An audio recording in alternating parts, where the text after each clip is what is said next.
Véritable success story de la radio Espace Guinée, les Grandes Gueules, détentrices des meilleurs scores radio en Guinée de la meilleure émission talk show, a donné le créneau horaire du départ au bureau et du retour à la maison, récoltant depuis des années consécutives le titre d'émission la plus écoutée en Guinée, toutes catégories confondues. Un grand total de plus de 5 millions d'auditeurs ont été fidèles au talk show Les GG, diffusé jour après jour sur toutes les stations du réseau Adafo Média de 9h à 10h30, un exploit qui restera longtemps dans les annales de la bande FM en Guinée. On reste dans le sillage, donc en fil rouge, cette actualité qui agite l'univers des médias dans notre pays. C'est dépôt de la plainte, d'une plainte collective, donc tout à l'heure, lorsqu'il sera midi devant le parquet, donc à la cour d'appel de Conakry, par les associations suite donc aux brimades infligées plutôt à un groupe de journalistes par des agents de l'escadron mobile numéro 3. C'était donc dans la foulée de l'incarcération du journaliste, coordinateur général du groupe de presse Gangan RTV, M. Aboubacar Kamara. Dans un instant, nous allons joindre l'un des avocats des médias guinéens, donc dans le cadre du dépôt de cette plainte, en l'occurrence, Maître Kiorno Suleiman Baldé. Dans un instant, donc, il va prendre la parole dans cette émission. Tamba, nous avons écouté le doyen Boubacar Yassine Diallo. Nous avons écouté le doyen Boubacar Yassine Diallo, un discours sérieux, un discours assez pertinent, oui, et qui va dans le fond des choses comme journaliste d'investigation tel qu'on l'a connu. Et aujourd'hui, avec toutes les responsabilités qu'il mène, qu'il porte, on comprend bien, c'est qu'il a ce discours qui n'a pas changé, ce discours sérieux. Je pense que le problème en Guinée, c'est le manque de ce genre de personnes. On avait tout à l'heure le juriste Mamadi Troakaba. Vous savez, quand vous allez à l'école et qu'on vous dit, et que vous dites « je veux étudier du droit », étudiez du droit. Parce qu'après, la société va vous questionner par rapport à cela. Et votre vocation sera d'éclairer la société, non pas de la perdre, comme on a pu le voir avec le juriste tout à l'heure. Ça peut arriver. Non. Le sujet, laisse-moi terminer, Aboubacar. Laisse-moi terminer. Ça n'enlève rien. Laisse-moi terminer. Ce n'est pas de cabas. Ce n'est pas. Oui. Aboubacar, tu peux me laisser parler. C'est un juriste compétent en bas. Permets-moi de terminer. Est-ce que tu peux me permettre? Oui. Voilà. C'est important que tu me laisses terminer. Oui. Il ne s'agit pas de cabas. Il s'agit d'un constat général. On aime, en fait, l'intellectuel guinéen n'apporte pas les réponses pour lesquelles il est questionné. Et c'est de cela qu'il s'agit, ce n'est pas de cabas. Malheureusement, c'est un sujet sérieux. Ouais. On parle de liberté de la presse. Et quand on a un avocat, quand on a un professeur d'université, un homme de droit, qui maîtrise quand même toutes les nuances de ces textes-là, parce qu'il est censé les maîtriser, son devoir, à mon avis, c'est d'apporter un éclairage bénéfique à la construction d'une nation démocratique. Bien. Et ce n'était pas le cas. Bien, on va essayer donc de rappeler Maître Kiorno Suleiman Baldé. Donc, dépôt de la plainte dans quelques heures, Madame Yoro. Ce qui s'est passé ce jour à l'écho 3 de Matam, des journalistes ont été molestés, certains ont été blessés. On a même vu des filles qui ont été prises à partie de ce côté, alors que c'est des journalistes qui étaient juste venus pour apporter un soutien à notre confrère qui a été détenu de façon illégale pendant plus de 24 heures, parce qu'il faut le rappeler, il a passé la nuit à la gendarmerie de Yimbaya. Il a passé la nuit là-bas, ce qui n'était pas normal. C'est une grave atteinte, on l'a encore rappelé, on ne cessera jamais de le rappeler, à la liberté de la presse, au travail des journalistes, des gens, des citoyens qui viennent s'arrêter juste pour apporter un soutien. Je pense qu'il y avait une façon de faire ce travail et ne pas les agresser, et surtout porter atteinte à leur intégrité physique en les blessant, parce qu'on a vu le cadreur de Gangan qui était gravement blessé, qui saignait des côtes et qui saignait aussi du cou, et on a même vu un responsable de médias, Talibé Bari, qui a reçu un ceinturon ici, qui était blessé aussi. C'était vraiment, c'est à se demander, c'est comme si on était en face d'une armée ennemie. Ce qui est arrivé est vraiment grave. Le doyen Boubacar Yassine Diallo l'a dit, il faut rester soudé, il faut rester unis pour ne pas que c'est le cas de le dire. C'est le cas de le dire depuis donc que ces événements arrivent à la presse. Maître Kiorno Suleiman Baldé qui revient. Maître Moussa Yoro qui vous posait cette question. Quels sont les contours de la plainte que vous allez déposer tout à l'heure? Oui, comme je le disais un peu plus tôt, les journalistes qui ont été victimes de bastonnades, de molestations et puis qui ont eu leur matériel de travail détruit ont décidé cette fois-ci de déposer une plainte contre les personnes concernées. Si vous vous rappelez très bien, il y a eu pas mal de supputation par rapport à cette plainte, mais nous tenions absolument à ce qu'il y ait suffisamment de preuves pour aider le parquet général à faire son travail. Donc nous avons pris le temps pour réunir non seulement les images de ce qui s'est passé sur place, et au-delà aussi les témoignages qui démontrent effectivement la violation des droits des journalistes. Donc nous allons déposer la plainte auprès du parquet général dès lors que la plupart des gens qui ont été impliqués sont des officiers de la police judiciaire, et nous espérons que le parquet général va faire son travail afin que les victimes puissent rentrer dans leurs droits. Alors la question, maître, quelles sont vos prétentions donc, dans le cadre de cette plainte? Qu'est-ce que vous visez? Quelles sont vos attentes? Donc, vous savez, nos attentes, il y a eu coups et blessures, il y a eu des dénonciations calomnieuses, il y a eu des injures. Donc, le code pénal prévoit des dispositions spécifiques par rapport à tous ces délits. Et au-delà aussi, le matériel qui a été détruit, puisque vous vous rappelez très bien, il y a des caméras, il y a des téléphones qui ont été pris, à certains même, on a retiré leur argent. Donc on a essayé de recenser tout ça. Et ce que nous demandons, il faudrait que ce matériel-là soit justement payé, que les personnes concernées puissent rentrer en possession de leur matériel, ou bien qu'on leur donne le montant équivalent à la valeur de leur matériel, et qu'on puisse leur restituer les téléphones qui ont été soustraits, ainsi que l'argent qui a été pris sur eux. Maître Thierno Souleymane Baldé, donc sur le dépôt de cette plainte tout à l'heure devant la cour d'appel. Merci maître, merci d'avoir répondu à nos questions. Merci à vous aussi. Bien. Dans un instant, la suite. Les grandes gueules de Radio Espace, véritables fins finaux dont les folles et espiègles fréquentations font le délice des millions d'auditeurs et téléspectateurs. Ahmed, Moïse, Roby, Aboubacar, Tamba Djibril, Hiero, Lamine roulent pour la bonne gouvernance depuis plus de 8 ans. Et ils ne sont pas prêts de rendre les armes de la démocratie. Les grandes gueules sur Radio Espace, ou le socle de la liberté d'expression, en Guinée. Encore 10 minutes à passer ensemble, suffisantes pour évoquer cette autre actualité de l'agitation dans les écoles en Guinée, notamment ici à Conakry. Ça a débuté hier, les perturbations qui sont enregistrées à ce niveau-là depuis hier. On nous signale à plusieurs endroits de la capitale donc des élèves qui redescendent dans la rue après donc la journée d'hier pour crier leur mécontentement et réclamer le retour des enseignants dans les salles de classe, malgré qu'elle ait été donc minimisée au départ. Malgré aussi les sanctions infligées par les teneurs du mouvement, cette grève semble pourtant donc faire son effet. Qu'en est-il de son suivi? Jusqu'où les syndicalistes à l'origine de ce mouvement iront-ils? Dans un instant, Monsieur Wamono, il est donc membre du SLEG, un des rapporteurs donc de ce mouvement. Il va intervenir dans cette émission. Ahmed Kamara, donc on fait face à l'éducation confrontée à nouveau à ce mouvement de grève. Écoutez, ce sont les vrais problèmes ça. Voilà les problèmes auxquels ils devraient s'atteler et régler, au lieu de s'acharner sur nous pour avoir dit tout simplement la vérité. Maintenant, je sais qu'ils se sont acharnés sur nous en parlant de secret défense. Cette fois-ci, sûrement ils vont s'acharner encore en nous parlant de secret éducatif. Parce qu'on va... Non, ça existe ça aussi, secret éducation. Ils vont créer. Donc on va en parler. Donc finalement, il y aura Omerta sur tous les domaines. Oui, effectivement.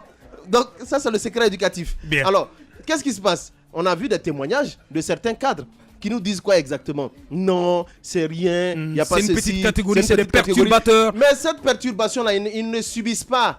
Nous l'avons subi hier parce que nous étions dans la circulation. Ce matin, d'autres sont en train encore de subir. Voilà, des enfants sont dehors. Du côté de Waninda, du côté de Fula Madina et de Sonfonia. Ils ne réclament que quoi, ces enfants? L'éducation, monsieur le professeur.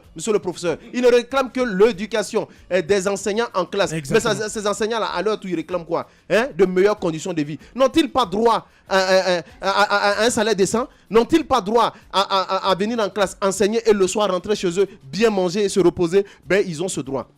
Vous avez la possibilité de vous acheter de grosses caisses, de voyager, tout ça, et envoyer vos enfants étudier ailleurs, parfois sur ceux qui envoient, bien évidemment, de leur propre poche. j'ai rien à dire à ces personnes, c'est normal, mais ceux qui prennent l'argent du contribuable, ben ce n'est pas normal. Des enseignants réclament de meilleures conditions de vie, ben il faut les aider, il faut les écouter. Il faut les écouter. Il faut les écouter. Il ne faut pas les minimiser. Tout en prétestant que non, le syndicat majoritaire ou je ne sais quoi. Il y a de la manipulation à ce niveau-là, oui, mais on va en parler tout à l'heure. Pour l'instant, donc on se rend sur le terrain. Monsieur Ouamono, il est rapporteur du mouvement, il est en direct. Les grandes gueules. Bonjour, monsieur Ouamono. Bonjour, monsieur Diallo. Bienvenue dans cette émission. Alors, ce mouvement continue parce que nous l'avons appris, il y a des perturbations par endroit à Conakry. Pourtant, on a vu l'USDG sortir hier vous interdire toute action syndicale en Guinée. Merci, madame, pour l'opportunité que vous m'offrez. Je voudrais d'abord rendre hommage à tous les médias, en particulier Espace TV, pour le rôle inestimable qu'il joue dans la construction d'une nation où il fait bon vivre. Je voudrais vous dire, madame et messieurs, que le moment est historique et le combat est noble. Il est noble parce qu'il défend une cause juste. Il s'agit bien de l'amélioration des conditions de vie et de travail des enseignants, point barre. Ceux qui ont estimé qu'ils peuvent aller à l'encontre de ce mouvement perdent leur temps parce que la grève a été suivie à 98%. Madame. Bien. Alors, visite, oui. Monsieur Diallo. Oui. Qu'est-ce que vous faites des sanctions qui ont été prises à votre encontre par l'USDG? Des sanctions. C'est des sanctions nulles et sans effet. Il y a eu des raisons avancées hier par le secrétaire général de l'USTG qui estime que seul le secrétaire général d'un mouvement syndical a le droit de signer un mot d'ordre de grève et qu'un secrétaire adjoint n'en a pas le droit. Vous répondez quoi? Écoutez, la base, si vous entendez parler de syndicat, c'est la base. Et c'est la base qui décide et comme le nom l'indique, le sommet exécute. Ceux-là qui pensent et qui ont pensé qu'ils pouvaient faire quelque chose pour les enseignants ont trahi. Je veux nommer les 6 années autres là. Donc, ils ne seront plus suivis par la base, ils ne seront plus écoutés. Voilà pourquoi les enseignants, à la base, ont pris leur destin pour dire qu'il faut aller.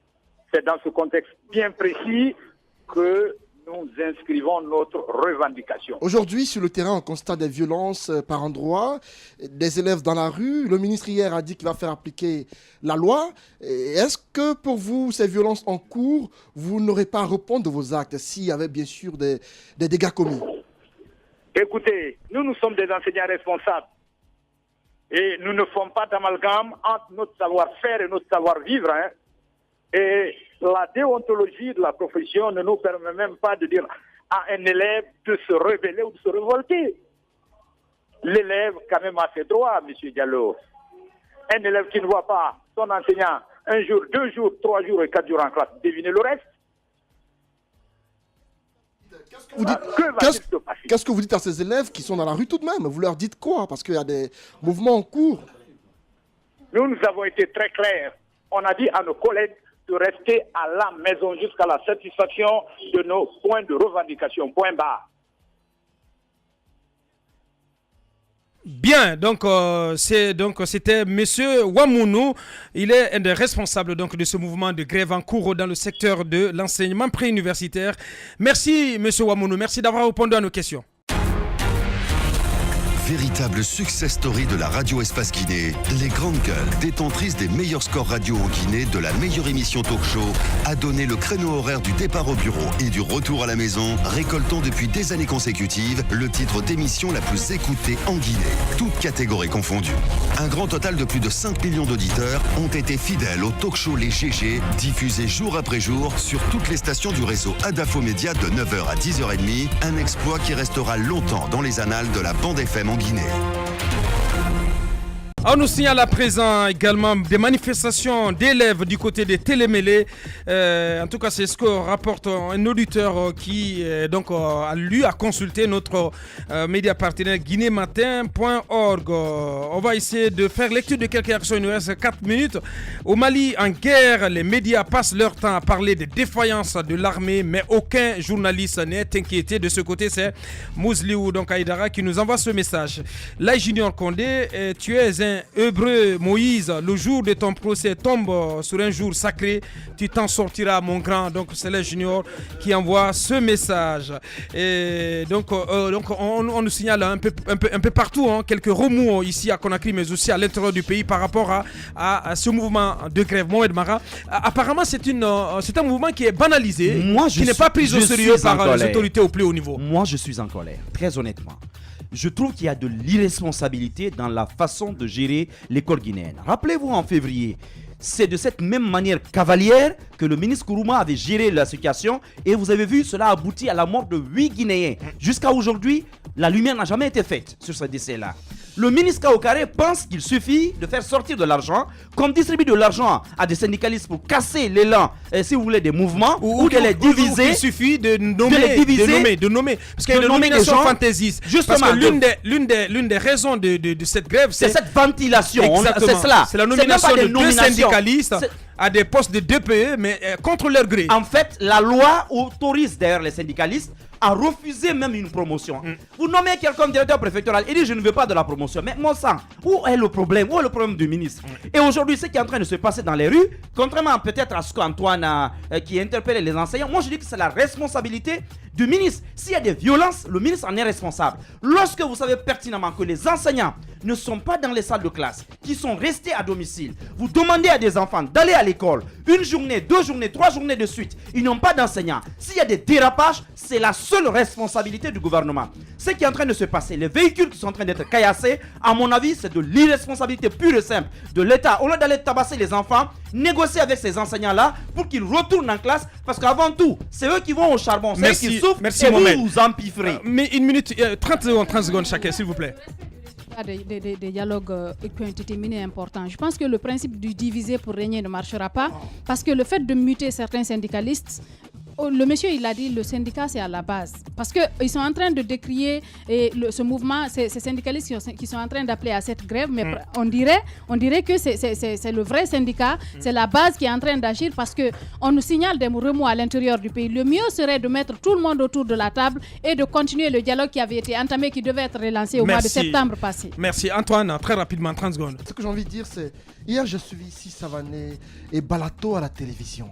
Sincèrement, je ne les reconnais plus. Balato, ça veut dire quoi? Balato, c'est l'un des secrétaires généraux de l'un des mouvements syndicaux. L'un des mouvements syndicaux. On l'a suivi l'année dernière. Ils ont poussé le gouvernement au mur. On s'est dit qu'on avait un syndicat digne de nom qui était capable de défendre la base jusqu'au dernier degré. Mais quand Okari arrive, qui est ancien syndicaliste, qu'est-ce qu'il décide? Il décide de les diviser en les nommant des postes juteux.